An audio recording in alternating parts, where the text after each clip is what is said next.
This is our first responders career fair for Anderson County.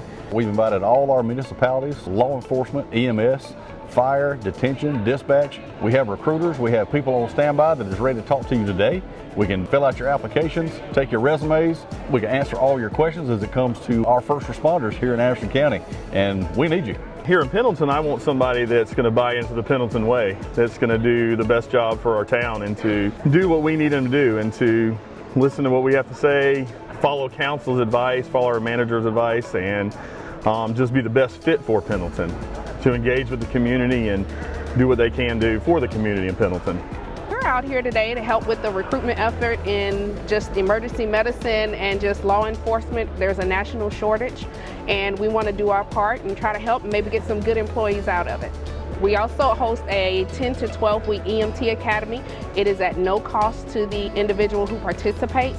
In exchange for that, we ask for a 2-year commitment as a full-time EMT basic.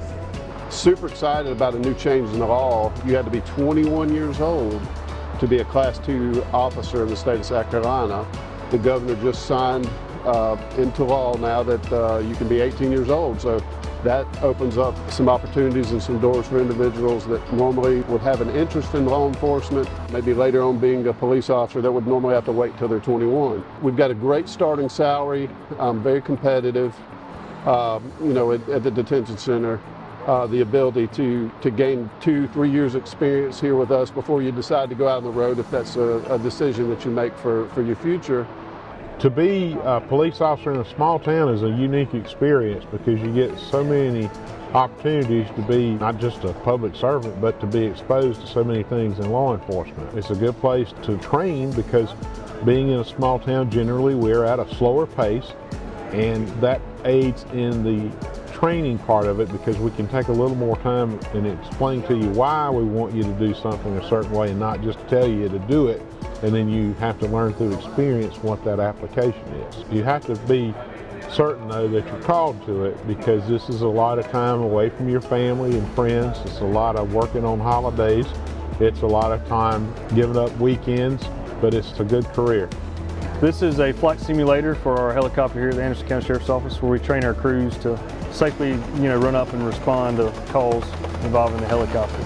We're always looking for people who are qualified, willing to do the job. This is an extra duty to being a deputy sheriff, part of the emergency management program. So once we get people on our team, then there's a tryout process where we interview them and then we put them through some training, and sometimes it's quite often at night. So you got to be trained with night vision goggles and you got to be very familiar with the aircraft and all the procedures of aviation.